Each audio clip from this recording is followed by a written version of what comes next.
which is one of the core components of our curriculum here at Wheeling Jesuit. And since Dr. Sarin and I are both teaching this course this semester, we thought we'd try to collaborate and try to be creative about how we could enrich this course and add something kind of fun and interesting through this evening lecture series. That was also in dialogue with Nick Mayrand, who is director of the Office of Formation and Ministry at the Diocese of Wheeling-Charleston. So we were trying to think about ways that we could collaborate in our classes, but also try to offer something to the people of the diocese in this season of Lent. So many of us probably are accustomed to thinking about Lent as a time of penance and sacrifice, and that's part of it, but fundamentally, it's a time of growth. The word Lent itself is taken from an Old English word for spring, at the time when the days lengthen. Like, we saw this and we all sacrificed an hour of sleep, but it feels like, and it's true, that the daylight is lengthening. And so we can think about this fundamentally as a time of growth. You know, yes, we consider our sins and failures, but not to wallow in guilt, but to identify the areas of our lives where we need to change, where there's potential for growth, and where we can seek God's grace in doing this. So we fast or give alms to recognize our own dependencies, our needs, our privileges, and to grow more responsive to God's call in our own lives and to the needs of those around us. And that brings us to this evening's talk. So for many of you, maybe, the title of this evening's talk probably has a familiar ring, but maybe with something a little different going on, right? Maybe you know the story. This is like the original version. Peter Parker is an ordinary and really kind of shy, bookish, kind of nerdy teenager at Midtown High School. He's an orphan raised by his Uncle Ben and Aunt May, who develops superpowers of incredible strength and athleticism, and in later comics and movies like Spidey senses, and an ability to cling to walls and ceilings after he's bitten by a radioactive spider. So this man who begins as an ordinary teenager meets this radioactive spider, gets a spider bite, and becomes the amazing Spider-Man, who we know through several movies, and I'm sure will be featured prominently in a number of the season's upcoming films through Marvel. So in the comic book, in the original story, and actually in the movies featuring Tobey Maguire and later Andrew Garfield, he ignores an opportunity to stop a thief. So he's kind of reveling in these superpowers, and somebody slights him, and he's like, whatever, and leaves the scene of the crime, only to find out that later that night, that same thief has killed his Uncle Ben, his guardian. And so this is what brings this phrase in the original, with great power there must also come great responsibility.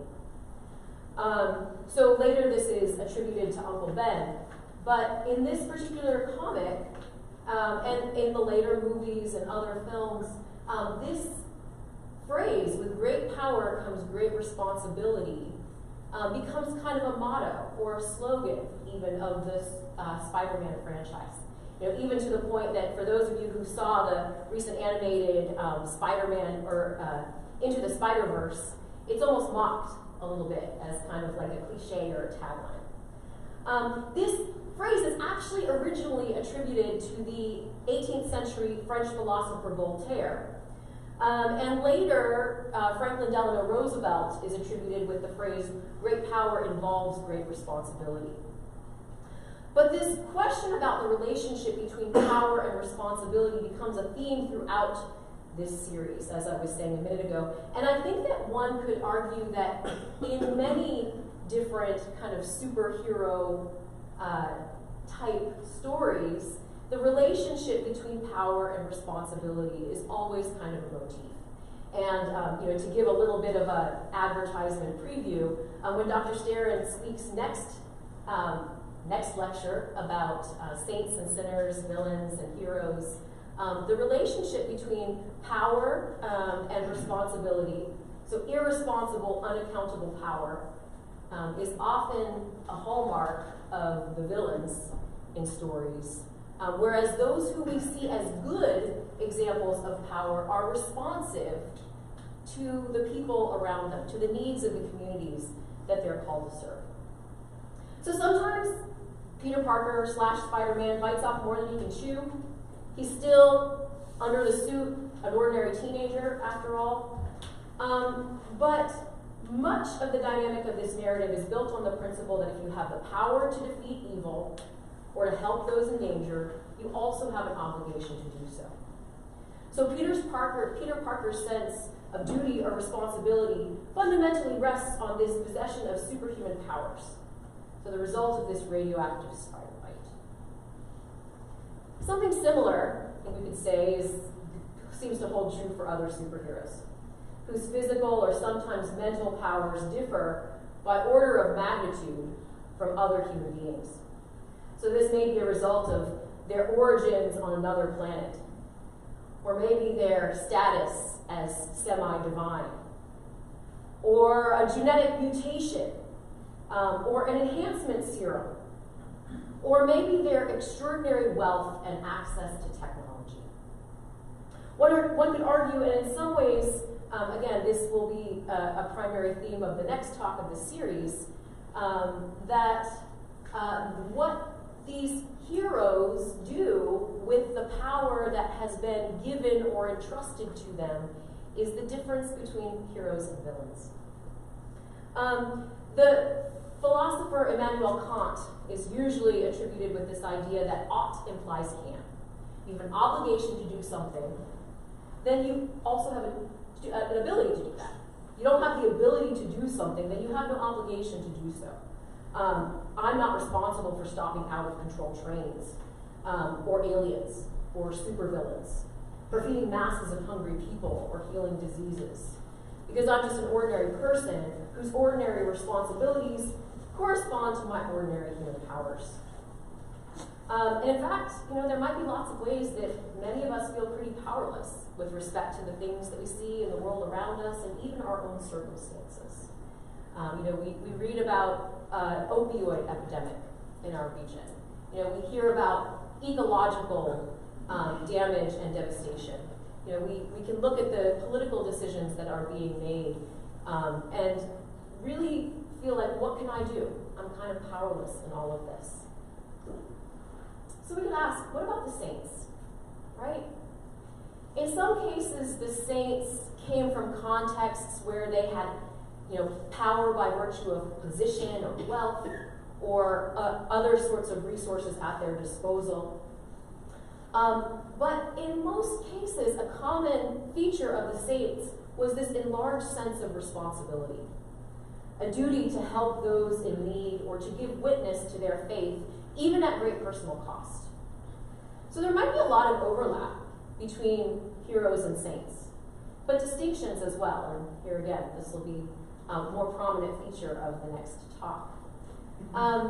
There might be distinctions in terms of the type of virtues that we see in heroes and saints. For those students who have been taking Theo 305 this semester, we spent a lot of time talking about the virtues. But fundamentally, we understand saints as being somehow transparent to God. They show us something through their lives about who God is and what it means for God to be present in the world. So again, in some cases, the saints come from privilege, power. We look at St. Francis and St. Clare of Assisi, both of whom were born into kind of wealthy families and had a lot that they could have done with their lives apart from giving everything away and becoming, in Francis's words, a fool for Christ. You could look at a saint we all probably have some familiarity with, we know well, St. Ignatius of Loyola, who also came from a noble family and was pursuing his own ambitions until he decided, well, maybe there's something else for me in life. This may be she certainly looks a lot like Mary in this depiction, but this is actually an image of St. Elizabeth of Hungary, who was literally royalty.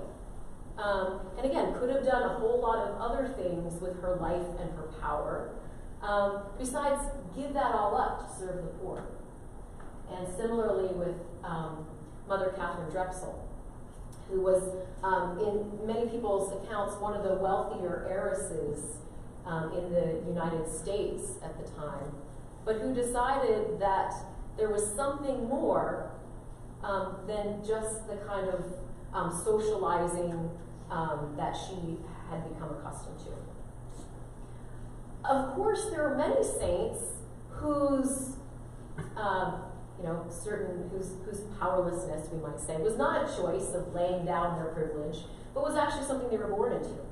So Saint Bernadette, Bernadette Soubirous, was very poor, sickly, of no account, really, but was gifted by this divine vision from the Blessed Mother.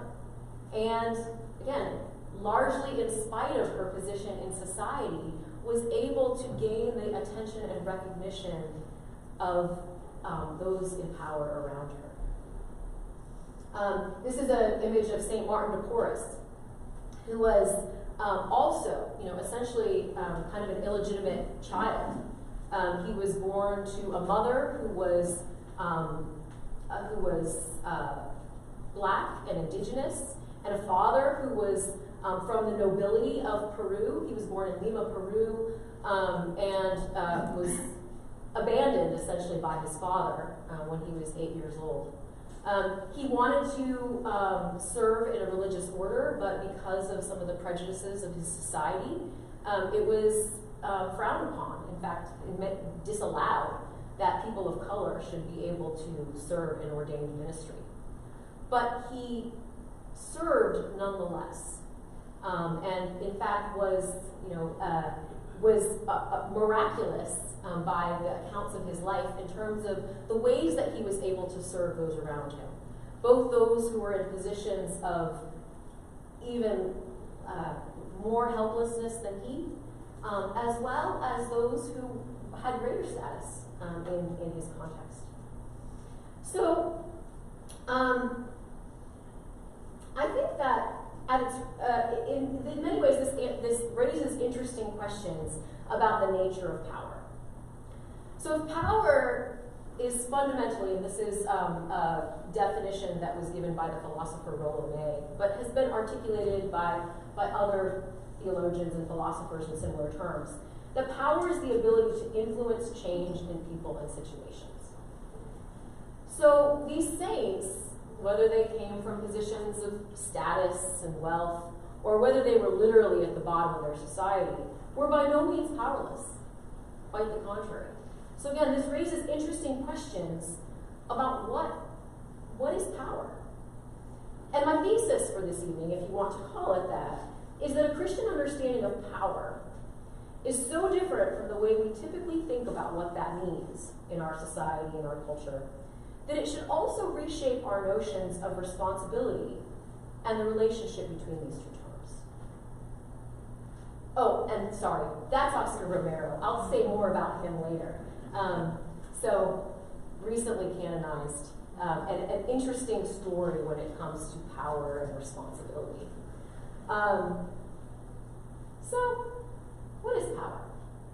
Right? We tend to think about power as having power over others. Whether that's through the authority of a person's office in the case of a president or a pope, or their resources, the money or access to technology or access to data is actually a significant source of power in our contemporary culture, or simply physical strength. Right? Power is what allows us to get what we want. It is what allows us to control our circumstances in spite of opposition. So power in this understanding or framework is primarily about the ability to dominate and control others and our circumstances.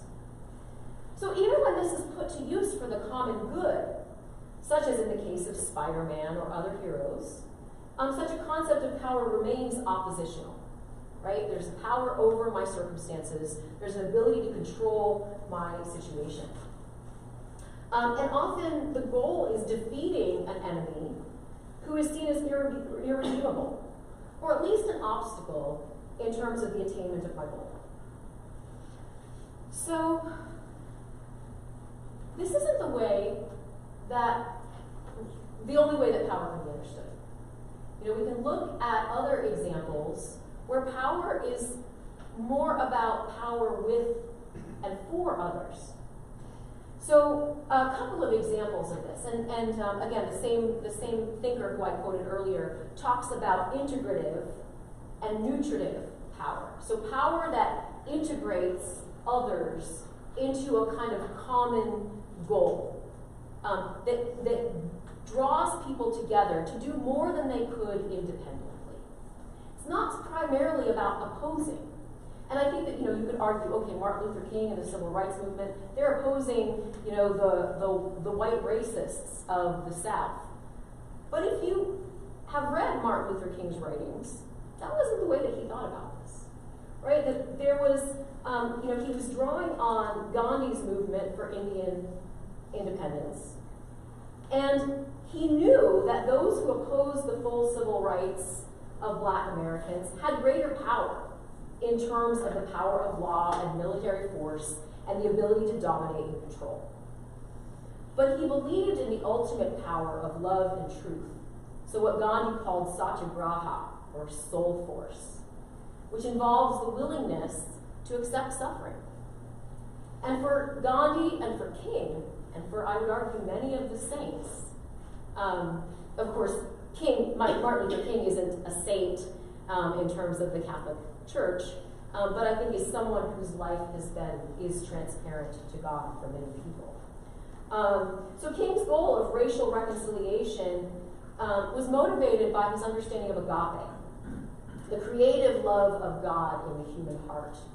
And this wasn't just about reversing the roles in a relationship of domination. It wasn't just about saying, hey, you know what, blacks should have power too. It was rather about a fundamental reconception of social relationships through standing together as witnesses to love and truth, and through the creation of what he called the beloved community. So where, again, there would be legitimate, genuine reconciliation and not just a reversal of roles. So King's leadership was obviously a crucial role of the progress of the civil rights movement, but he didn't accomplish these things alone, and he knew that.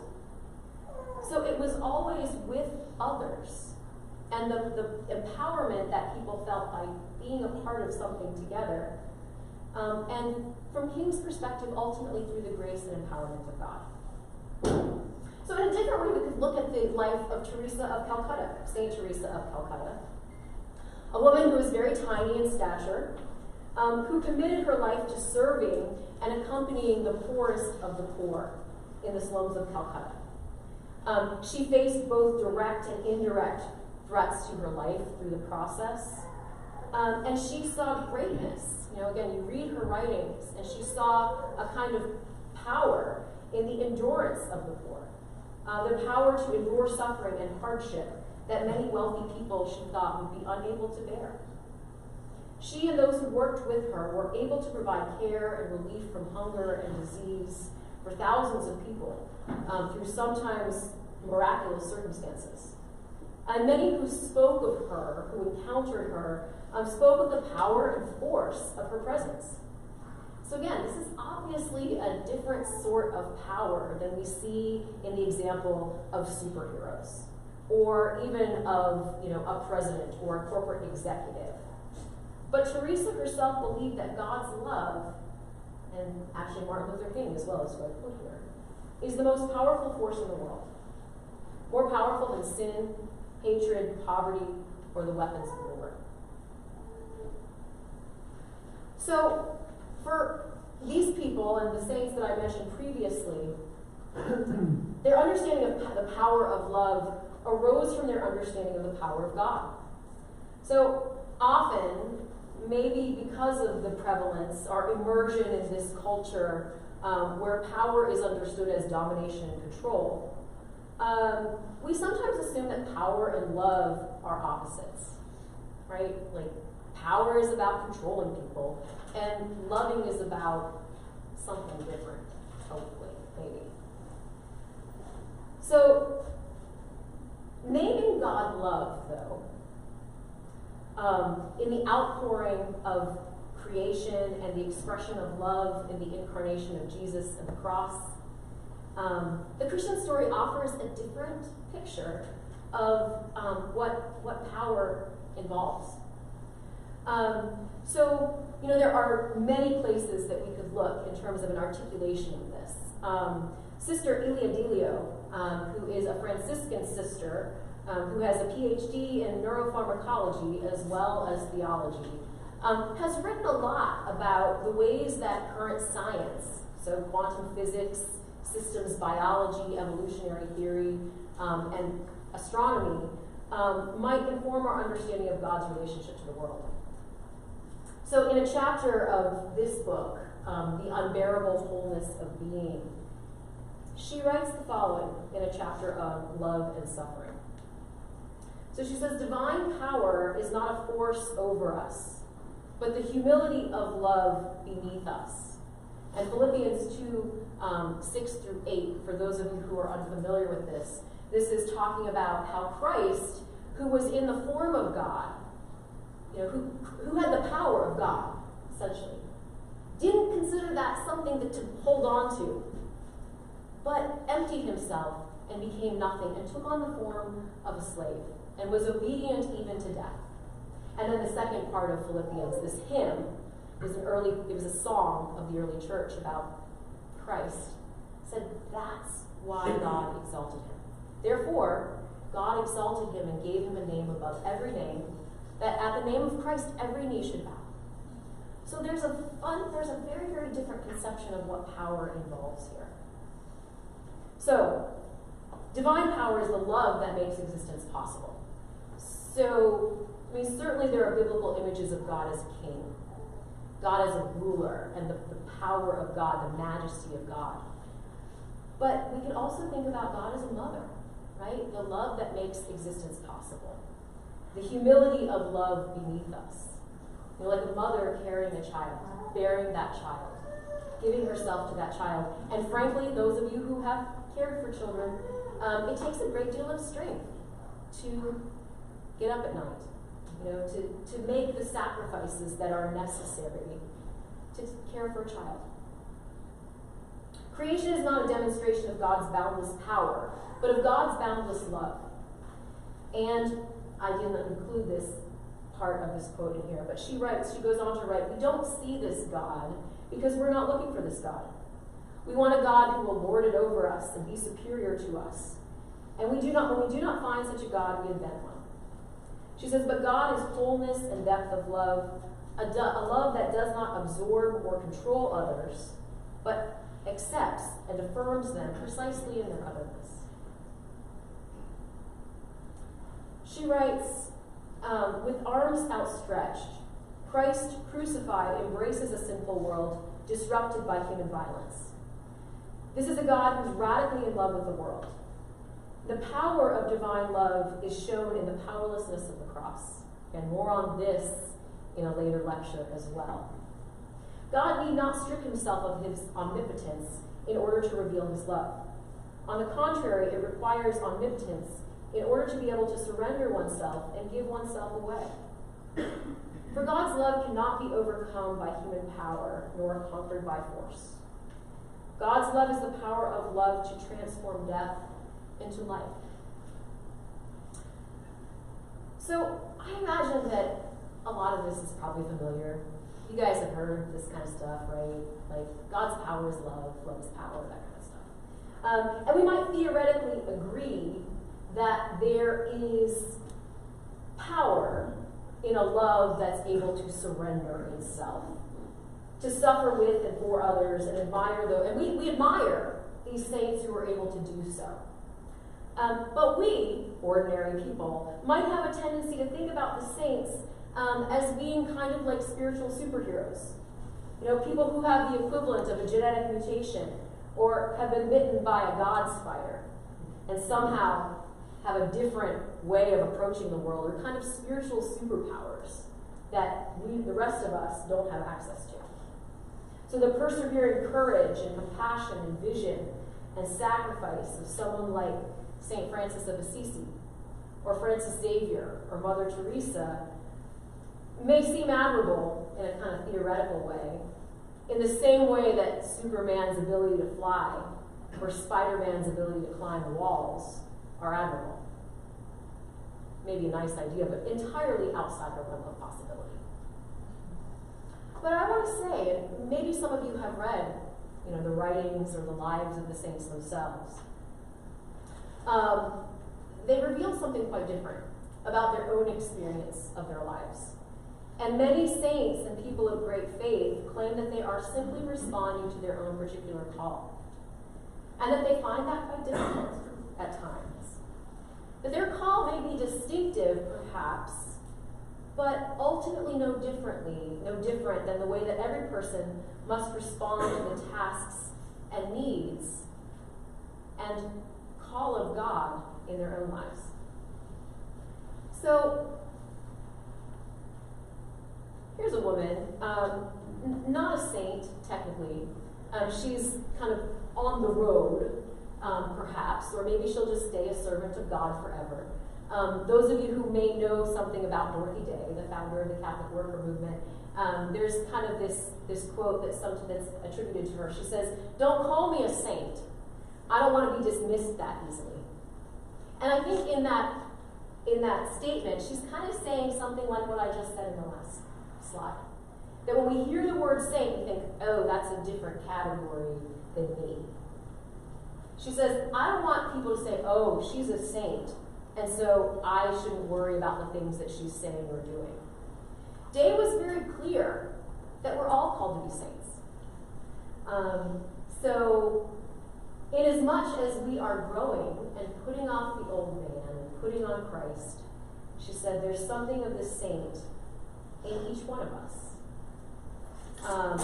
So, again, for many of you probably know a bit about Day. For those of you who don't, she was born in 1897 and kind of grew up in her early life, a sort of bohemian life, not especially religious, although always sort of called to be concerned about the needs of the poor and workers in her society. A long story, but she, in her late 20s, converted to Catholicism. Found a kind of deep meaning in her experience of the sacraments and in her experience of the Catholic Church. She was trying to figure out how to make sense of these things in her life, and eventually came to meet a man named Peter Morin, who had this vision of a Catholic worker movement, a way of reaching out to the people around, and a way of being in solidarity with those who are poor. And literally, Day and Morin kind of opened their own apartments and homes and believed that other people should do the same in order to meet the needs of those around them. So one of the important elements of this worker movement, there were houses of hospitality where those in need were fed. In some houses of hospitality, people are able to live there. Others, this is a movement that has persisted since the 1930s when it began in the Depression era. And it has taken many different forms because Day believed in personal responsibility. So the philosophy of personalism is both about kind of responding to others, not as a kind of conglomeration or package of needs. There can be a tendency that she and Peter Morin spoke about, that the municipal homeless shelters and the soup kitchens and things treated the needs, but didn't necessarily recognize the people. So this philosophy of personalism recognized the dignity of each individual, but also in recognizing that dignity and freedom, the idea that it was incumbent upon each person to take personal responsibility for the needs of those around them. So they believe that Christians, everyone, all of us, this is something kind of challenging, should have a room in our house for those who need a place to stay. That we shouldn't sort of sit back and say, hey, let's write a petition to the government to take care of people, that we should do that ourselves. It's challenging, and believe me.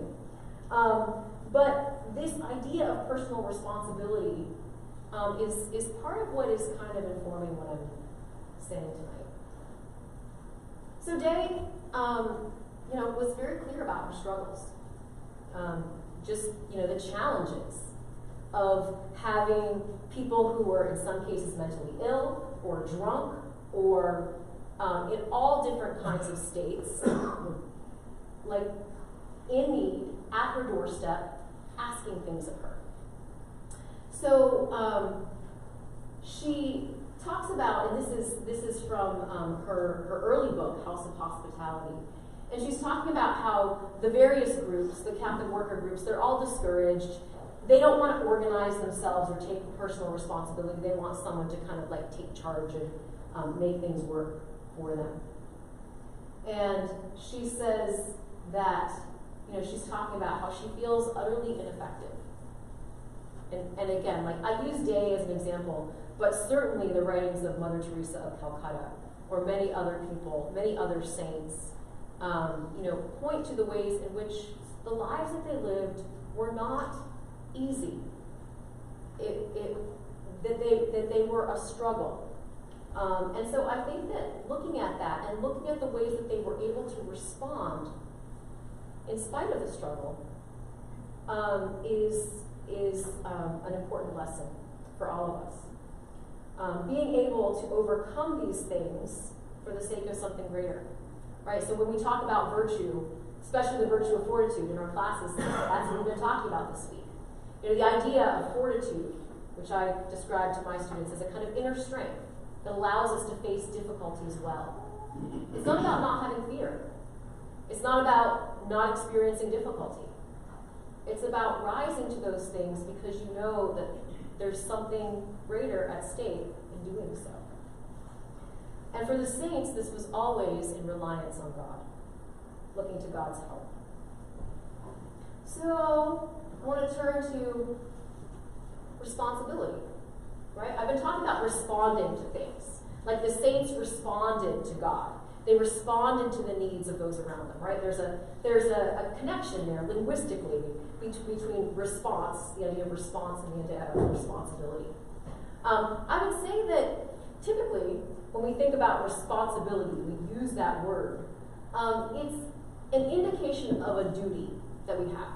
I'm responsible for, you apply to a job and it says primary responsibilities include. Those are the things that you're kind of accountable for doing, right? Or there's something sort of blameworthy there, right? So we think about our responsibilities as our duties, our obligations, the things that we have to meet. But I want to say, we can also think, and these two aren't mutually exclusive, but it's kind of more of a matter of emphasis. We can also think about responsibility as a kind of, again, like break the word down, response ability. Like our ability and our attention to, and willingness to respond to the needs of the people around us. And I would say also, to the ways that we may experience God calling us in our lives.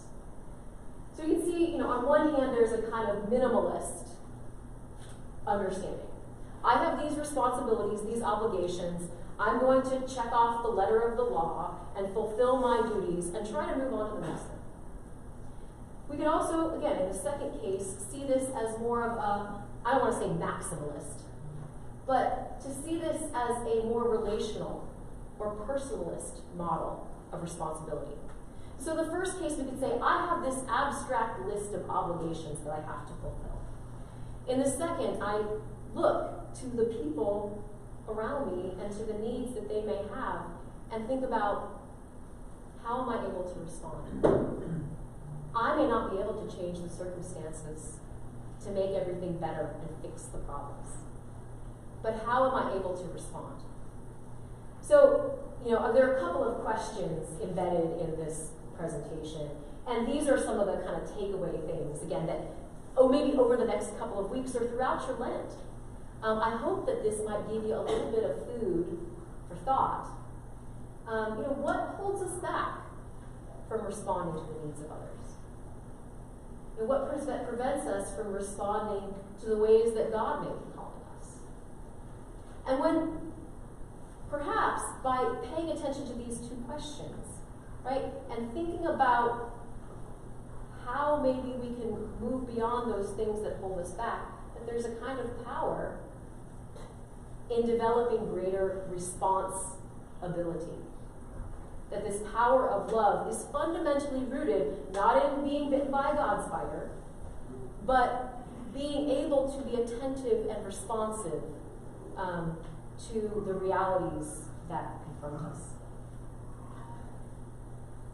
So I don't want to say that this means do everything, right? My dissertation actually, it was called The Limits of Hospitality. And it was about wrestling with, in a world of literally infinite need, how do we try to navigate the boundaries? When do you close the door and say, sorry, we can't do that here? Or sorry, there's no more room? And try to draw boundaries that are boundaries of hospitality and not hostility. So in saying, hey, be more responsive, I'm not saying that this is, just about exhausting yourself or extending yourself beyond your ability. The images up here, some of you, again, another sort of superhero myth, or hero myth, I suppose. Luke Skywalker is not so much a superhero. But in Empire Strikes Back, the fifth, the second, depending on how you count them, of the Star Wars series, Luke abandons his Jedi training on Dagobah with Yoda, Jedi Master Yoda, because he wants to help his friends. It's a noble intention, but he's no match for Darth Vader. And this ends up not only putting his own life in danger, but also the overall mission of the Alliance, the Rebel Alliance. And again, the Empire Strikes Back, right? This is not just about saying, hey, do more, take it all on. It's about developing a discernment, developing an ability to prudently sort of say, where are the places where I can stretch myself and be more responsive and be more attentive? It's not about saying, oh, you have to do everything, or you have to, exhaust yourself or whatever. It's about, and this is part of this response ability, is recognizing when and where we may be called to respond. There's a particularity in the calls of all the saints. Again, we've been reading Thomas Merton in our theology courses, and sort of spent some time talking about this language about to be a saint is to be myself. I'm not supposed to be St. Francis of Assisi or Mother Teresa, but where are the ways that I, Jessica Robleski, or you, are called to extend ourselves in ways that may be challenging, deeply. So this is kind of like weightlifting. For those of you who have experience with this or any kind of exercise, right? You don't go in after not training at all and try to lift 300 pounds or 100 pounds, whatever. You have to work up to that. You're going to injure yourself if you try to lift the heavy weight.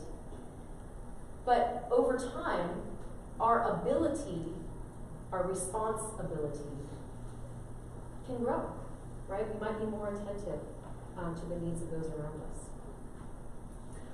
So I said earlier, I kind of skimmed over Oscar Romero, one of the church's kind of most recent saints. He was canonized, made an official saint this past October. So Oscar Romero was born to a relatively poor family in El Salvador. At a young age, he was apprenticed as a carpenter to his father. Schooling wasn't really available to most children in El Salvador unless you were from a very wealthy background or you entered seminary. So at 13, he entered the seminary, and he was ordained a priest in 1942 in Rome, and was appointed Archbishop of San Salvador, the capital of El Salvador, in 1977. So at the time, Salvadoran society was deeply unjust. Most of the land of the country was in the hands of a few families, and the government and military often served the interest of those few wealthy families rather than the majority of the people. When Romero was appointed as Archbishop, he was known as kind of a social conservative, somebody who the people in power A, people who had the ability to dominate and control through their wealth and through the military, thought was not going to rock the boat. So Romero is an interesting, came from very poor, powerless origins, worked his way up, if you will, to a position of institutional power as Archbishop. But he was deeply shaken by the death of his friend Rutilio Grande, who, by the way, died 42 years ago today. This death of his friend, Father Rutilio Grande, was something that enacted something of a conversion experience, caused Romero to be more responsible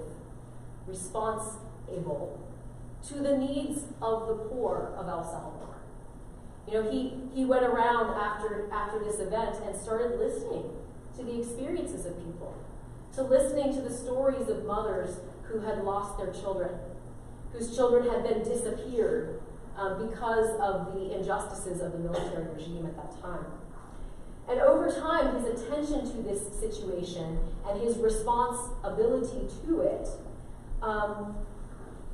overshadowed his fear of death, overshadowed his concerns about what the wealthy and powerful might do to him, and caused him to speak out on behalf of the poor, on behalf of the needs of the people of El Salvador. This ultimately led to his death. But Romero, and there are a number of places toward the end of his life that Romero was deeply aware of the threats against him, the danger that he was in. And he said, if God accepts the sacrifice of my life, may my death be for the freedom of my people. He says, the bishop will die, but the church of God, which is the people, will never perish. He says, I do not believe in death without resurrection. If they kill me, I will rise again in the Salvadoran people. Now this, again, may seem like kind of a superhero vision of what it means to offer one's life to God or to respond to the needs of people around us. But I think Romero's story, and I think if we look close to the stories of many of the saints, say, no, this is often a very gradual growth in the ability to respond to the needs of the world, to the needs of those, and even our attention, our awareness of needs can grow. So I'm not saying that everybody here is going to die a martyr. Or that if you fail to die as a martyr, that you've somehow failed in your faith. The philosopher, theologian, novelist, whatever you want to call him, C.S. Lewis, notes how, and I think that this is a very interesting thing also, that speaks to power. Right? He says, how monotonously alike are the great tyrants, all the great tyrants and conquerors have been, how gloriously different the saints. So this idea that this conception of power A, the power that rests on wealth or physical strength or prestige or other kinds of things, it's kind of saying, it's kind of boring. It kind of looks all the same. You look through history and people want to silence those who speak up against them and find their own way of doing things in the world, but you look at the lives of the saints. And although there's something maybe powerful, maybe powerless, the part of the power there is in the demonstration of God's presence in the world. And this takes many different forms. This is why God has made each of us. So, to conclude, in the interest of moving towards conclusion, Dorothy Day, she believed that everyone was called to be a saint, but she was also very clear that not everybody is meant to live in a Catholic worker house. Not everybody's, cut out for the life that she lived. She said the saints paid attention to what they were doing, and if others were attracted to it, great. If not, that's fine. She said, do what comes to hand. And this is a theme that appears in her, by little and by little is how we grow in faith and towards our salvation. Whatever thy hand finds to do, do it with all thy might. So it's not necessarily about giving up everything and going to live in Central America or India or whatever. It's about doing what we can with all our might in the small circles that we find ourselves in. And she believed that by doing this, we can, to a certain extent, change the world. So she said, this is embedded in another quote where she says, what we would like to do is to change the world. To work for the oasis of peace and joy in an otherwise harried world. And she said, we believe that by throwing our little pebble in the pond, its ever-widening circle will reach around the world. She said, there's nothing we can do but love. And by being more responsible, by finding the small ways maybe that we can be more responsive to the needs of those around us, that this deepens and expands our power to love. Our power to love, and by asking for God's help in this, of course. We can enlarge our hearts to love each other, to love our neighbor, to love our enemy as well as our friend.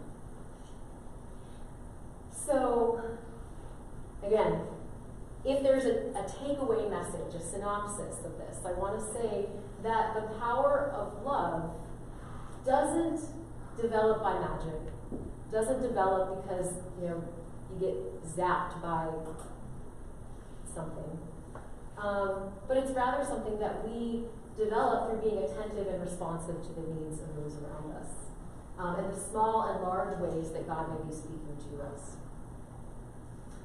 So, again, earlier I had asked, what are the things that prevent us from responding to the needs of others, to the ways that God may be speaking to us? And how might we envision growing in this responsibility this Lent? So I hope that offers people something to think about, being more attentive to the ways that you can respond, even if it's not, even if you feel like you may not have the power to control the circumstances. And so, again, I hope that gives you something to think about and take with you this evening. I think there's time for questions if anybody has questions or comments. If you think I'm wrong, if you think if there are questions, comments, be glad to take a little time. Yes? Were you here for Dorothy Day's granddaughter's lecture? I was, yes, I was, yeah. I thought she was wonderful. I thought she was a delight to listen to. And precisely because she made her grandmother so human. And her book, The World Will Be Saved by Beauty, I think was such a wonderful book precisely because it kind of brings the person down from that pedestal where we say like, oh, well, I can't be like that. Well, maybe if we can lean on God and recognize the ways that we can be challenged and push ourselves a little bit sometimes out of our comfort zone, then we can do more than we think. So, but yeah, I was delighted to hear Kate Hennessy here last spring.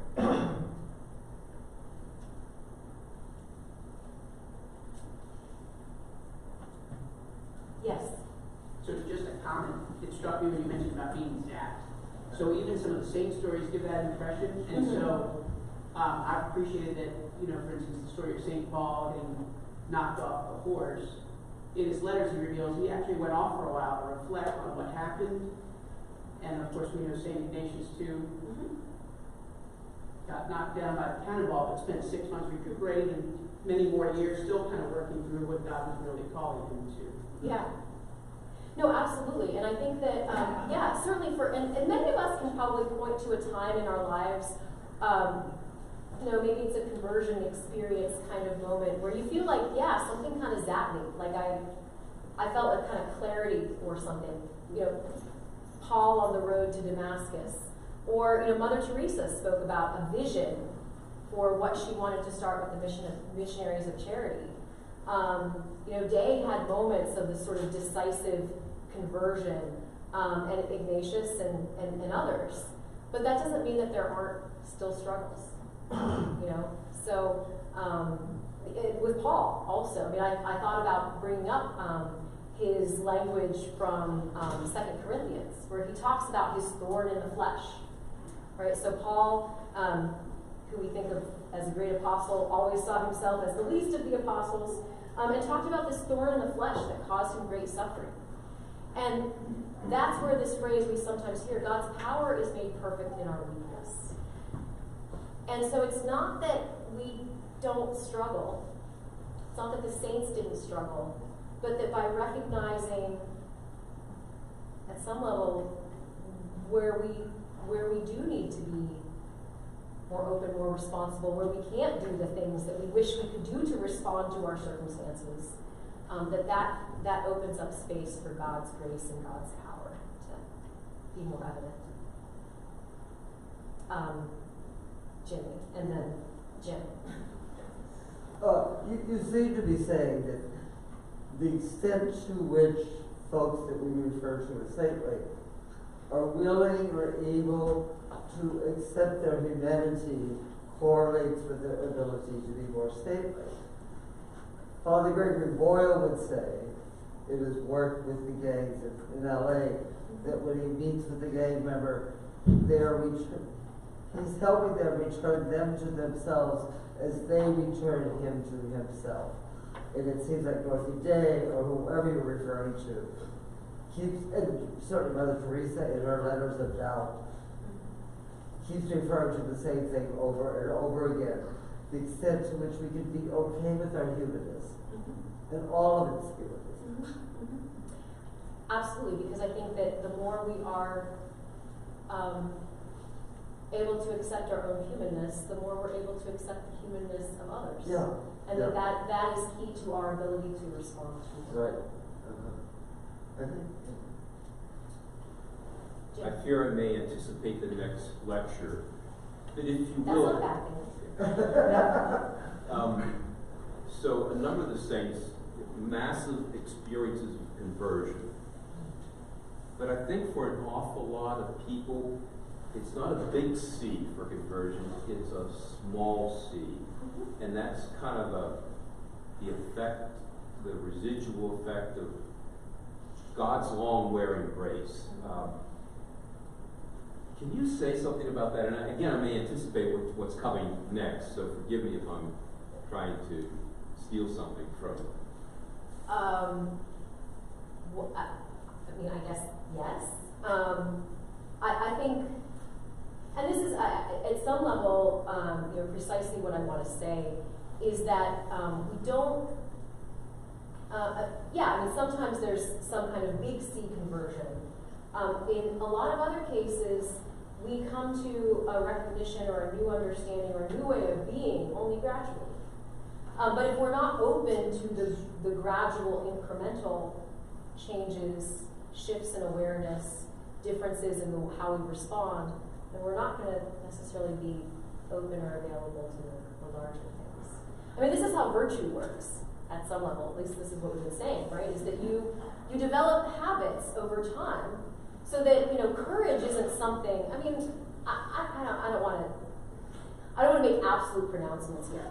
There are many different sets of circumstances as there are people out there. But in many cases, a person is able to meet a real challenge because they've grown in their ability to meet smaller challenges. That the virtues develop not all at once, but gradually through our repeated action over time. And I think the same thing maybe with kind of what we mean by conversion. That there are things that maybe challenge us, and if we're open to accepting those, then maybe we'll be open to something else. And then maybe that will open a door into something else. Again, I think that sometimes the physical analogies are helpful. Like, you don't go out and run a marathon without training. I don't know, maybe there are some people out there who could do that. But the first guy died, right?